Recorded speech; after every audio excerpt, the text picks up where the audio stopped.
السلام علیکم۔ آج کی اس ویڈیو کے اندر میں آپ کے سامنے استغفار کرنے کے 10 بڑے فائدے ذکر کروں گی۔ اس سے آپ کو اس بات کا پتہ چلے گا کہ استغفار کرنا کتنا بڑا عمل ہے اور اس کے کتنے بے شمار فوائد اور فضائل ہیں۔ سب سے پہلے تو میں آپ کو یہ بتا دوں کہ استغفار کسے کہتے ہیں۔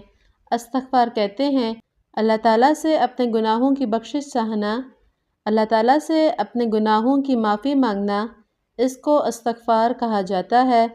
استغفر اللہ کہہ دینا بھی استغفار ہے، اللہم اغفر لی کہہ دینا بھی استغفار ہے۔ استغفار کرنا ایک مسنون عمل ہے، ایک سنت عمل بھی ہے، جو کہ رسول اللہ صلی اللہ علیہ وآلہ وسلم بھی کیا کرتے تھے۔ آپ صلی اللہ علیہ وآلہ وسلم نے ایک حدیث پاک میں ارشاد فرمایا، اے لوگو، اللہ کے سامنے توبہ کرو، بے شک میں بھی دن میں 100 مرتبہ توبہ کرتا ہوں۔ اب یہ سوچئے کہ اللہ کے نبی رسول اللہ صلی اللہ علیہ وآلہ وسلم جو کہ معصوم ہیں، جن سے گناہ نہیں ہو سکتا، وہ بھی دن میں 100 دفعہ استغفار کرتے تھے اور اپنی امت کو یہ سبق دے رہے تھے کہ تم بھی توبہ اور استغفار کرتے رہا کرو۔ آپ صلی اللہ علیہ وآلہ وسلم کی احادیث جو استغفار کے بارے میں ہیں، ان میں سے 3 کا ذکر آپ کے سامنے کرتی ہوں، جو کہ مختصر بھی ہیں اور جامع بھی۔ صرف استغفار کہہ دینا بھی کافی ہے۔ کچھ مزید استغفار جیسے استغفر اللہ و اتوب الیہ، رب اغفر لی و تب علیہ انک انت التواب الغفور، استغفر اللہ الذی لا الہ الا هو الحی القیوم و اتوب الیہ۔ حضرت عبداللہ بن عمر رضی اللہ تعالیٰ عنہ فرماتے ہیں کہ ہم ایک مجلس میں آپ صلی اللہ علیہ وآلہ وسلم سے 100 مرتبہ استغفار کا یہ کلمہ پڑھنا شمار کیا کرتے تھے، رب اغفر لی وتب علیہ انک انت التواب الرحیم۔ سنن ابی داؤد میں حضرت ابن عمر رضی اللہ تعالیٰ عنہ سے منقول ہے، استغفر اللہ العظیم الذی لا الہ الا هو الحی القیوم و اتوب۔ استغفار کرنے کے 10 بڑے فائدے ہیں جو آپ کے سامنے ذکر کرتی ہوں۔ ان فوائد اور فضائل کا پہلا فائدہ جو کہ سورہ نوح کی آیت نمبر 10 میں ذکر ہے کہ گناہ معاف ہوں گے۔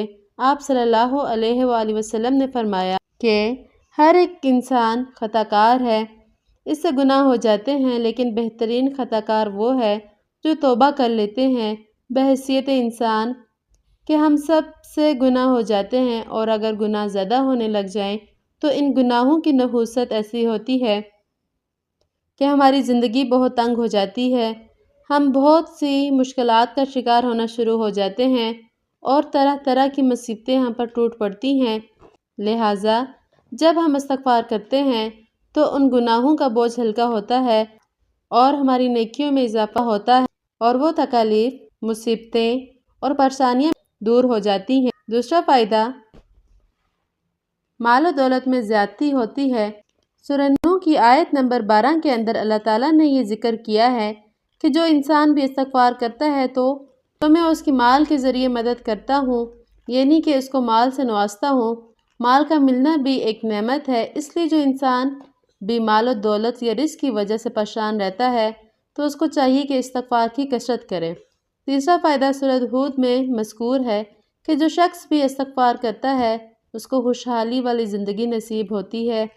اس لیے جو انسان بھی یہ چاہتا ہو کہ میں زندگی میں خوش رہوں، میری خوشحالی والی زندگی ہو، اس کی زندگی میں کم سے کم غم ہو، پریشانیاں کم ہوں، تو اس کو چاہیے کہ وہ زیادہ سے زیادہ استغفار کرے۔ چوتھا فائدہ، اولاد نصیب ہوتی ہے، کیونکہ سورہ نوح کی آیت نمبر 12 میں یہ ذکر ہے کہ جو لوگ استغفار کرتے ہیں اللہ تعالیٰ انہیں اولاد میں بیٹے دے کر ان کی مدد کرتے ہیں۔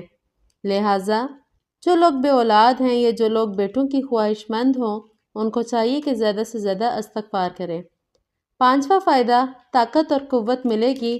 ہر انسان یہی چاہتا ہے کہ وہ بیماریوں سے پاک رہے اور صحت مند زندگی گزارے، کیونکہ صحت اللہ کی بہت بڑی نعمت ہے، اور جو شخص بھی استغفار کرتا ہے تو وہ بیماریوں سے بچا رہتا ہے، اس کو طاقت اور قوت ملتی ہے اور صحت مند زندگی گزارنا چاہتا ہے تو استغفار کی کثرت کرے۔ چھٹا فائدہ توبہ کرنے سے اللہ تعالیٰ بے پناہ خوش ہوتے ہیں اور اللہ تعالیٰ کی محبت حاصل کرنے کا ذریعہ ہے۔ اب یہ سوچئے کہ جس بندے سے اللہ تعالیٰ راضی ہوں، جس بندے سے اللہ تعالیٰ خوش ہوں، تو اس کو اور کیا چاہیے کہ جب مالک کائنات، خالق کائنات، تمام نظامات کو سنبھالنے والی ذات اپنے اس بندے سے خوش اور راضی ہوگی تو وہ کیا کچھ نہیں کرے گی اپنے بندے کے لیے۔ لہٰذا جو چاہتا ہے کہ اللہ تعالیٰ اس سے راضی رہے تو اسے استغفار لازمی کرنی چاہیے۔ ساتواں فائدہ، توبہ استغفار جنت میں داخلے اور جہنم سے نجات کا سبب ہے۔ سورہ مریم کی آیت کے اندر یہ ذکر ہے کہ جو لوگ بھی اپنے گناہوں کی معافی اللہ سے مانگتے رہتے ہیں، توبہ اور استغفار کرتے رہتے ہیں، تو وہ جنت میں داخل ہوں گے اور جہنم کے عذاب سے بچا لیے جائیں گے۔ نواں فائدہ، استغفار کرنے سے تنگی رزق میں آسانی ہوتی ہے اور ہر غم سے نجات ملتی ہے، اور ایسی جگہ سے رزق نصیب ہوتا ہے جہاں سے انسان وہم و گمان بھی نہیں کر سکتا۔ آپ صلی اللہ علیہ وآلہ وسلم نے ارشاد فرمایا، جس کا مفہوم ہے جو کوئی استغفار کو لازم پکڑے، اللہ تعالیٰ اس کے لیے ہر تنگی میں آسانی اور ہر غم سے دوری پیدا فرمائیں گے اور اسے ایسی جگہ سے رزق نصیب فرمائیں گے جہاں سے اس کے گمان میں بھی نہیں ہوگا۔ 10واں فائدہ، قیامت کے دن نامہ اعمال میں خوشخبری ہوگی اس شخص کے لیے جو توبہ اور استغفار کرتا ہے۔ آپ صلی اللہ علیہ وآلہ وسلم نے اپنی ایک حدیث پاک میں ارشاد فرمایا، مبارکباد ہے اس شخص کے لیے جس کے نامہ اعمال میں استغفار زیادہ ہو، یعنی جو شخص بھی زیادہ استغفار کرنے والا ہے تو قیامت کے دن جب وہ اپنے نامہ اعمال دیکھے گا تو اس کو دیکھ کر وہ خوش ہو جائے گا کہ میرے کتنے ہی گناہ ایسے تھے جو میں نے کیے تھے، لیکن وہ توبہ اور استغفار کی برکت سے ختم ہو گئے اور نامہ اعمال میں نہیں لکھے گئے۔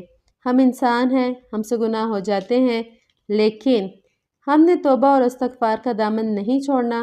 آپ صلی اللہ علیہ وآلہ وسلم کا ارشاد مبارک ہے، بے شک شیطان نے کہا تھا اللہ تعالیٰ سے، اے میرے رب، تیری ذات کی قسم، تیری عزت کی قسم، میں ہمیشہ تیرے بندوں کو گمراہ کرتا رہوں گا جب تک ان کی روحیں ان کے جسموں میں موجود رہیں گی۔